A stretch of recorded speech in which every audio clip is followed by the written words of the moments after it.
The city does not sleep. The streets of Jerusalem are still crowded, even after sunset. The air feels heavy, dense, as if something invisible is pressing against every stone, every closed door, every held breath. Just a few hours earlier, a man had been executed outside the city walls. Now, night falls. But the silence brings no rest. Doors are locked in haste. Voices sink into whispers. Torches flicker on street corners, revealing unsettled faces, eyes that avoid meeting one another. Something happened that day, something no one can fully explain. Some say the earth shook. Others swear the sky turned dark in the middle of the afternoon. And some claim the veil of the temple was torn. But now, it is night, and Jerusalem is trying to understand what has just happened. The disciples are hidden. The authorities are alert. And through the narrow streets of the city, fear walks side by side with doubt. Because on that night, nothing ended the way anyone expected. Jerusalem breathes differently that night. The city, used to the intense movement of pilgrims during Passover, still carries the echo of voices, footsteps, and negotiations that filled the day. But now, something has changed. The movement slows, not from exhaustion, but from unease. The dark sky covers the stone rooftops, while small flames from torches and oil lamps cast uneven shadows across the narrow walls of the streets. The smell of dust, mixed with the scent of recent sacrifices, still hangs in the air, like a constant reminder of what happened only hours before. Outside the walls, in a place called Golgotha, 3 crosses had been raised that day. Executions were not uncommon under Roman rule. They were swift, public, and meant to serve as a warning. But this execution was different. The man in the center was not an ordinary criminal. Crowds had followed him. His words had crossed villages, fields, and marketplaces. Some called him teacher, others prophet. And there were those who dared to call him something more. During the trial, religious leaders pressed for his condemnation. The Roman government carried out the sentence. Everything happened quickly, almost urgently. And then came the events no one expected. The sky darkened while it was still day. The earth trembled beneath the crowd. Reports began to spread, confused, fragmented, but persistent. Inside the temple, priests stood frozen before something that should never have happened. The veil separating the most sacred place had been torn, not by human hands. Now, with night settled over the city, Jerusalem is divided between what it saw and what it fears it might mean. The disciples of that man have disappeared from the streets.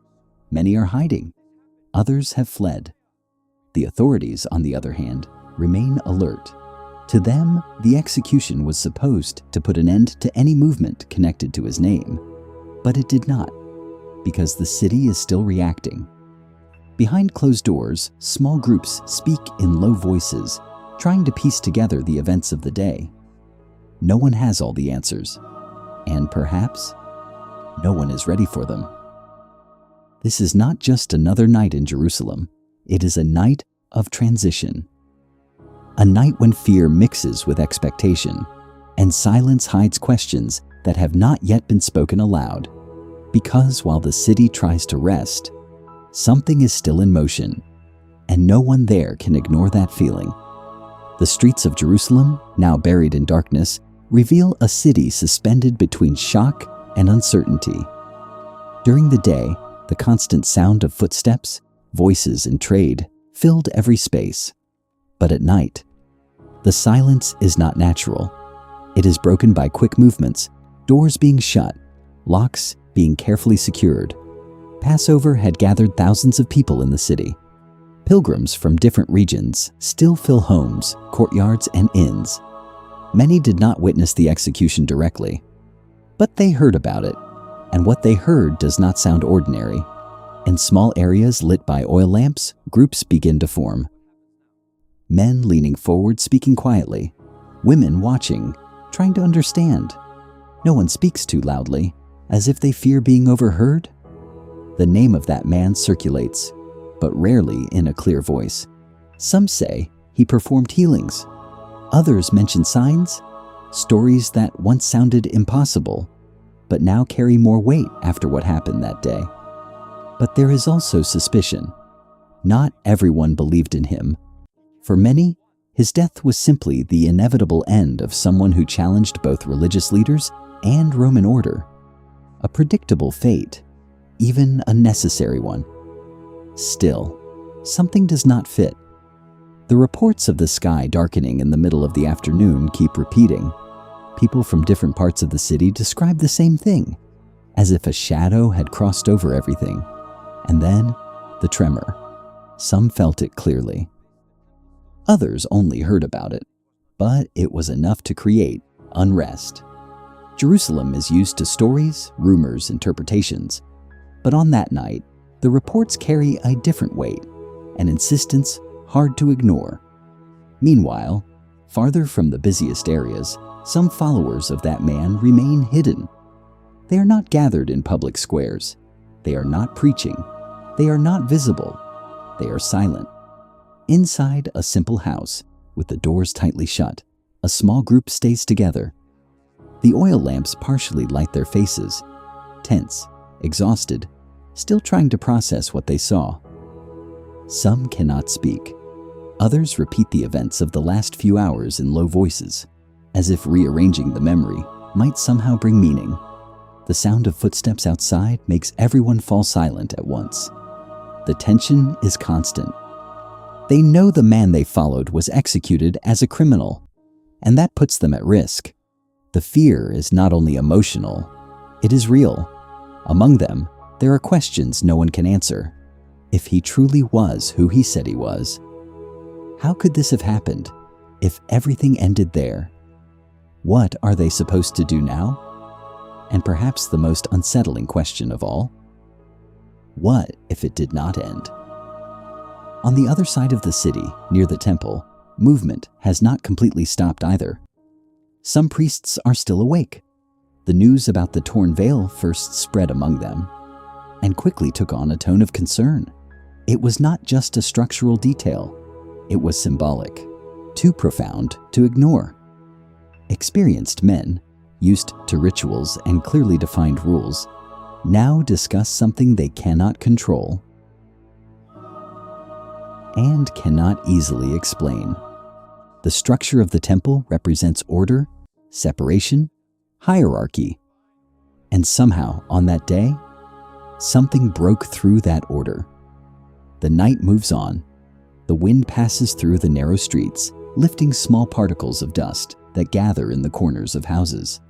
The distant sound of an animal, the creak of wood, isolated footsteps. Everything seems amplified, and Jerusalem remains awake, not by choice, but because on that night, to sleep would mean ignoring questions still too alive to be forgotten. The night advances, but Jerusalem finds no rest. The cold begins to seep into the stone streets, replacing the intense heat of the day. The wind moves through the narrow alleys, making the flames of the torches tremble, as if even the light itself were uneasy.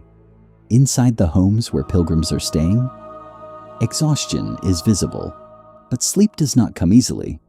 What happened that day does not behave like an ordinary event. In an inner courtyard, a few men speak in low voices. One insists it was all exaggerated, an execution like many others. Another interrupts, saying he saw the sky darken with his own eyes before the man died. They stare at one another. There is no agreement, and that is more disturbing than any answer. At the same time, in another part of the city, a family sits silently around a small oil lamp. No one speaks for a while, only glances, until someone mentions the moment when the earth shook. The sound still seems present in memory. A brief tremor, but enough to create a feeling difficult to describe, as if something had shifted, not only in the ground, but in the very order of things. Closer to the walls, Roman guards remain at their posts. For them, the night should be simple. Keep order, prevent riots, make sure the city, crowded because of Passover, does not become a problem. But there is a subtle difference in their behavior. More alert, more silent. The events of the day have reached them, even in fragmented versions. And although they are used to executions, there is something about this case that still moves among the soldiers like an unresolved discomfort. One of them, leaning against his spear, watches the reduced movement in the streets. He did not see everything, but he heard enough. Darkness in the middle of the day, a cry before death, and reports. Too strange to completely ignore. Farther north, away from the busiest areas, a small group moves quickly. They are carrying something, wrapped in cloth. They move carefully, trying not to draw attention. There are only a few of them. They speak very little, but the urgency in their steps reveals the importance of what they are doing. The body of that man had been taken down before sunset, an unusual act, granted by special permission. Now everything must be done quickly. The Sabbath is approaching, and with it, restrictions that cannot be ignored. They enter a garden. The place is silent, protected by shadows and trees swaying gently in the night wind. There is a new tomb, cut into the rock, prepared, but never used. Hands work carefully. The body is placed with respect, even in the rush. The movements are restrained, almost reverent. There is no room for long rituals, no time for complete farewells. The stone is rolled into place. The sound echoes more than it should. And then, silence. They leave, without looking back for too long, because staying there is too heavy to bear. Meanwhile, in another part of the city, the disciples remain hidden.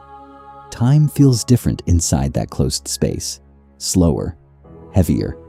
Every sound from outside is interpreted as a possible threat. A firmer step, a distant voice, the simple creak of a door. Everything makes their eyes meet quickly. They do not know what will come next. They do not know if they will be searched for. They do not know whether they should flee or stay. But one thing is certain. What they believed during the day is now being tested by the night. And in the middle of that loaded silence, a feeling begins to emerge. Still undefined, still fragile, but present. The feeling that, despite everything that happened, the story may not have ended there. The night deepens, and with it, the unease takes new forms. Jerusalem is no longer only a city trying to understand what happened. Now it begins to react. Near the higher areas, where buildings are denser and closer to the temple, some meetings take place away from the eyes of the crowd. Doors open only wide enough to allow known men inside, and quickly close behind them. Inside, the atmosphere is tense. Religious leaders gather in small groups, away from public movement. Their voices do not rise, but their tone is firm, urgent. The execution had been meant to end a problem, but the events of the day created another one.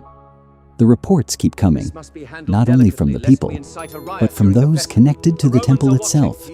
The veil torn from top to bottom. With no visible explanation, men who had spent their entire lives within that sacred space now find themselves facing something that completely breaks the established order. They are not only discussing what happened, they are discussing what it might mean, and more importantly, how to stop that interpretation from spreading. Because rumors in a city filled with pilgrims do not remain small for long. Meanwhile, outside those meetings, Jerusalem continues to move. Discreetly but constantly, people who witnessed different parts of the events begin comparing information. One heard the final cry.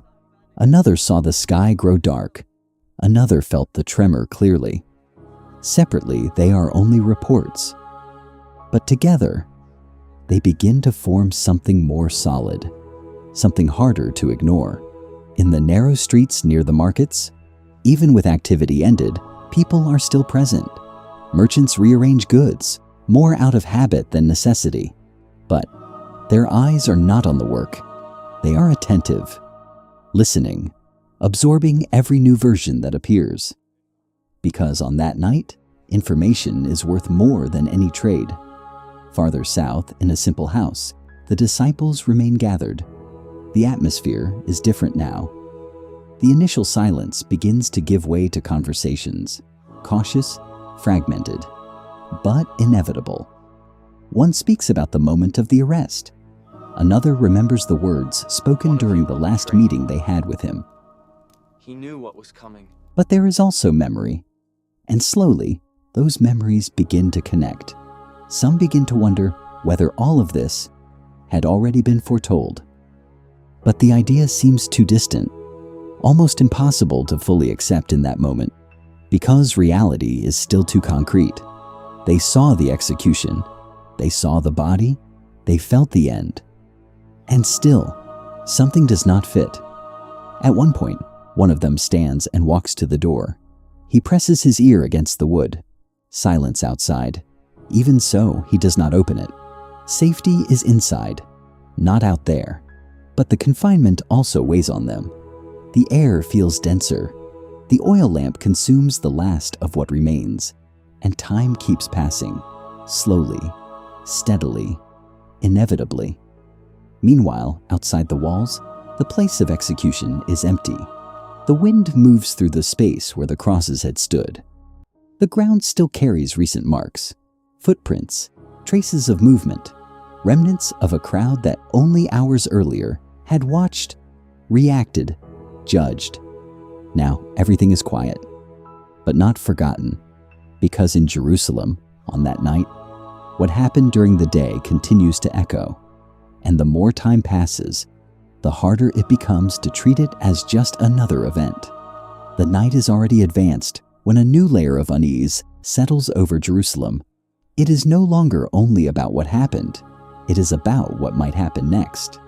Near the temple areas, some figures leave their meeting places and walk with firm steps through the partially lit streets. Their robes move in the cold wind as they avoid drawing attention, but their destinations are not random. A decision is being formed. The execution was not enough to end everything. There is a growing fear, silent but present. The body of that man was buried in haste. Few witnessed the moment, and now this begins to be seen as a problem. We cannot afford for this to become a If rumors are already spreading, what would stop something greater? In one of these conversations, a direct concern arises. What if his followers do something with the body? It is not a public accusation. Not yet. But it is a possibility considered real enough to demand action. And so, still during the night, some of these men go toward the Roman authorities. The path to where the officers are stationed is taken with caution. There is no alarm, no visible rush. But there is urgency, because Rome must be involved, not because of belief, but because of control. When they arrive, the dialogue is direct. The concern is presented strategically. That man had said things that could be interpreted dangerously. There were followers, there was expectation, and there was a risk that the situation would not end with death. The Romans listen. For them, the main point is simple: prevent instability. The city is already crowded. Any disturbance could grow quickly. The decision does not take long. Measures will be taken. Meanwhile, the night continues to move forward. In the garden where the body was placed, the environment remains silent. The entrance to the tomb is closed by the heavy stone, fitted firmly into place. But that stillness will not last. Footsteps begin to approach, firm, organized, soldiers. They arrive with torches, lighting the place with an unstable glow that dances over the rock and the trees around them. Their shadows stretch across the uneven ground. They observe the tomb, the stone, the surroundings. There is no ceremony, only the execution of an order. They take their positions. That place is now under guard. The purpose is clear. Nothing must happen there without being seen. Nothing must be removed. Nothing must be changed. Their presence transforms the place. What had once been only a silent burial site now becomes a point of tension, of constant watch, of contained expectation. Back in the city, the disciples remain inside the house. Exhaustion begins to weigh on them. Some lean against the walls. Others sit still, staring into emptiness, as if trying to see something beyond what is before them. The conversations fade again, not because the doubts have disappeared, but because their weight has become heavier than words. The night feels endless, and each passing moment deepens the sense of loss. But within all of it, something still resists, not as certainty, but as a presence difficult to erase completely. A persistent memory. Words spoken earlier, now returning to the mind in fragments, still unclear, still not understood, but there, present. And as Jerusalem moves through vigilance, fear, and speculation, the story continues to move. Even though no one, on that night, can see exactly where it is going, the night approaches its quietest hours. And still, Jerusalem remains uneasy. The cold wind passes over the rooftops and descends through the narrow streets, carrying light dust and a silence that feels heavier than the noise of the day. The city is no longer visibly moving, but that does not mean it is at rest. On the contrary, now everything happens in a contained way, observed, watched, guarded. In the garden where the body was placed, the Roman soldiers hold their positions. The torches remain lit, throwing unstable light over the stone that seals the tomb. One of them moves, adjusting his posture, trying to push back the fatigue beginning to rise. Another keeps his eyes fixed on the sealed entrance, as if waiting for something he cannot even define. To them, this is only a task, but it is not an ordinary task. The place is too silent, the air too heavy, and the reason for that watch too unusual to ignore completely. Time passes slowly. Every sound becomes important. The rustling of leaves, the movement of the wind, the occasional crack of wood burning in the torches. Nothing happens, and yet the feeling of expectation does not disappear. Inside the city, the religious leaders finally withdraw, but they find no real rest. The decision to guard the tomb does not remove the concern. It only contains it, temporarily, because the problem is not only the body, it is what that man represented. His words are still circulating, his actions are still being remembered, and now, his death, instead of ending everything, begins to raise new questions. In one of those more private houses, one of them remains awake, sitting, motionless, his gaze lost as if reviewing every detail that led to that point. The condemnation, the pressure, the execution, everything had seemed necessary, but the events did not unfold as expected. There is a rupture too difficult to ignore, and it is not only in the streets, it is inside them. Meanwhile, the disciples face the hardest part of the night, the moment when exhaustion finally defeats the body. But the mind refuses to rest.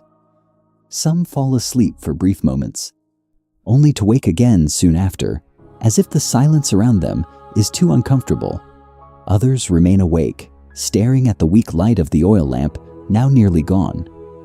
One passes a hand over his face, trying to push away the weight of the day. Another holds something in his hands, perhaps a simple object, but one filled with memory. They no longer speak. There is no energy left for it, but the thoughts continue, and they are unavoidable.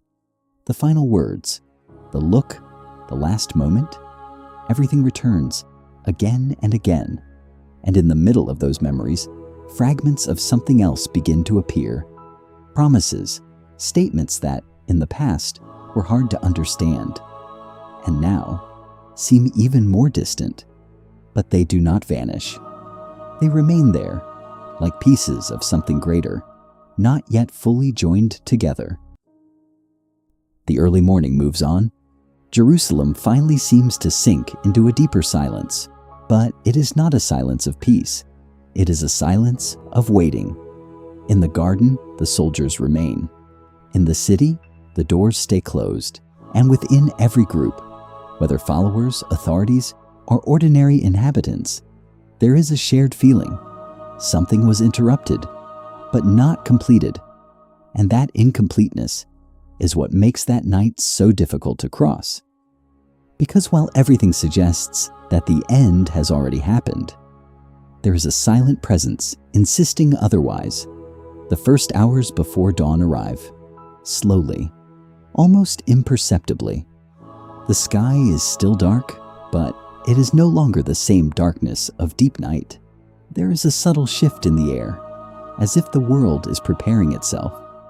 Even though no one in Jerusalem is ready for what is coming, the city remains closed, doors sealed, streets empty, but the silence now carries something different. Not only fear, expectation. In the garden, the soldiers continue their watch. Fatigue is already visible in their slower movements, in eyes that remain closed a little too long when they blink. One adjusts his cloak against the cold. Another shifts his weight from one leg to the other. The stone remains in place. Still. Heavy. Everything appears exactly as it should. And yet, it does not feel enough. Because the order was not only to watch, it was to guarantee. Guarantee that nothing would happen. Guarantee that the story would end there. But there are limits to what human hands can guarantee. Meanwhile, inside the city, a faint sound begins to rise. Not from crowds, but from individuals waking. Isolated movements, quiet footsteps. Routine slowly tries to return, but it finds no firm ground. Because the previous day has not yet ended inside the people. In one house, one of the disciples wakes suddenly, as if he had been called. He breathes deeply, looks around. The others still there, scattered, exhausted. For a moment, everything seems the same, but the feeling inside him is not. Something has changed. He cannot explain it. There is no concrete evidence, no sound from outside, no announcement. But there is a different kind of unrest. Sharper, more present. Others begin to wake as well, slowly. They exchange glances. They still carry the weight of loss, but now it is mixed with something difficult to name. It is not joy. It is not certainty.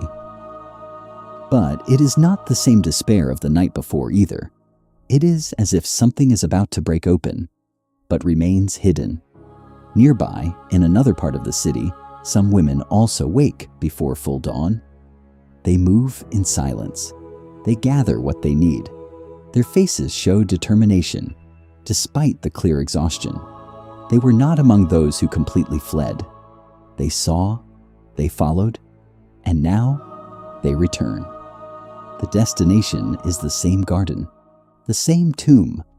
They walk through the still empty streets, wrapped in their cloaks, protecting themselves from the cold of the morning beginning to rise. Each step echoes more than it should.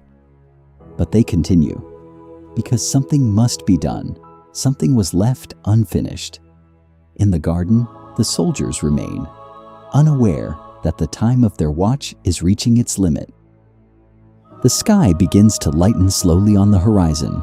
A thin line of light breaks through the darkness, and with it, the night that seemed endless finally begins to give way. But Jerusalem still does not understand, still does not see, still does not know.